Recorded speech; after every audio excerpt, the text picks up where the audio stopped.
Sakit mo rin ba ang overthinking? Yung tipong aalis kayo ng buong pamilya mo, excited kayo, mag-out of the country kayo. Siyempre, bilang freelancer, nakakaluwag-luwag ka na. Pero, iniisip mo, oh my gosh, ano kayo tatangin ng immigration officer sa akin? Well, panoorin mo tong video na to. Number 1, ang unang-una mong dapat gawin is hindi mag-overthink. Paano nga ba ako hindi mag-overthink? Yun nga, anong iniisip ko is, Hala, baka ma-bump off ako. Baka questionin ako ng immigration officer kung ano ba yung mga documents na kailangan ko. Hala, baka hindi sila maniwala na talagang isang freelancer ako na legit.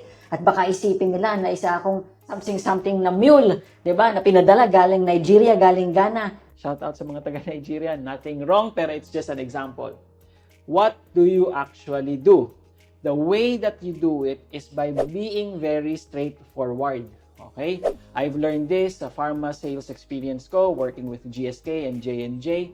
And ano siya, diretso talaga. I think the simplest way to answer it is, kung ano yung tinanong sa'yo ng immigration officer, yun lang ang sagutin mo. When you fill up the form, ako personally, I would fill up the form in a way that the person who is reading it would understand it easily. Hindi niya na kailangan maghula, ano yung Facebook ad specialist?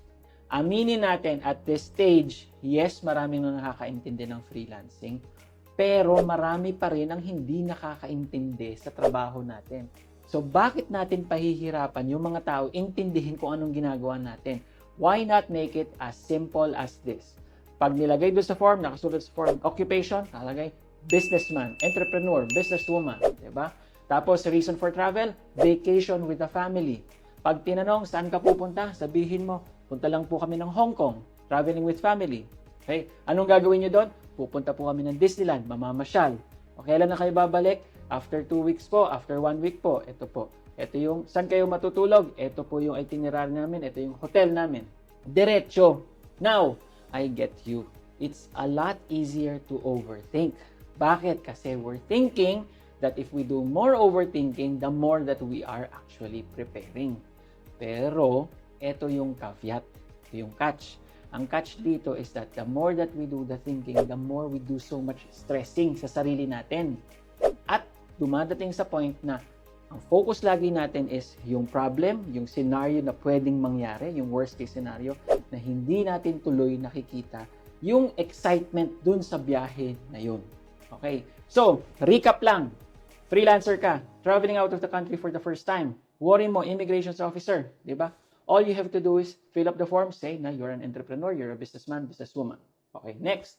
When they ask you what it is that you do for a living, you say, Entrepreneur po ako. what kind of business? Meron po akong Facebook ads agency. Consultant po ako for social media. Ganun lang kasimple. And then when say, sino mga naging kliyente mo? US-based po at saka ito po Philippines-based. Okay, reason for travel?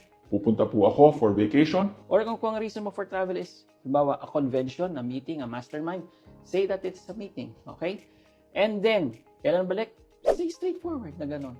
Hindi yung, ako immigration officer ha, occupation mo. Facebook ads or Meta ads, paid ads specialist. Specializing in e-commerce. Pinagsasabi nito. And then, pag tinanong, reason for travel? Kasi we're thinking po of, yun nga, traveling outside para we can get US visa. We're traveling to Asian countries muna. Imagine mo, pinahirapan mo yung immigration officer para mag-isip, para makapag-decide para sa'yo. What you're doing is you're confusing them. What they really want is a concise, a clear, a short answer, very transparent, very honest of what it is that you're actually doing. Ang ayaw nila is yung ang daming mga palabok, ang daming cheche-bureche, na tuloy sila mismo, nalilito tuloy sila.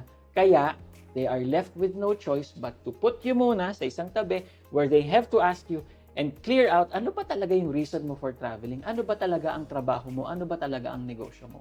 O siya, maliwanag. Do not let horror stories stop you from traveling abroad. Life is meant to be enjoyed, not endured. Kaya nga natin pinasok ang negosyong to, ang trabahong to, ang career na to, which is freelancing, para we can work from anywhere in the world.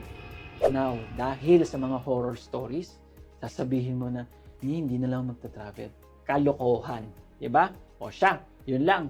Make sure to always like and subscribe. Pero baka magustuhan mo itong video na ito na nasa description below. Yun lang. Bye, bashers!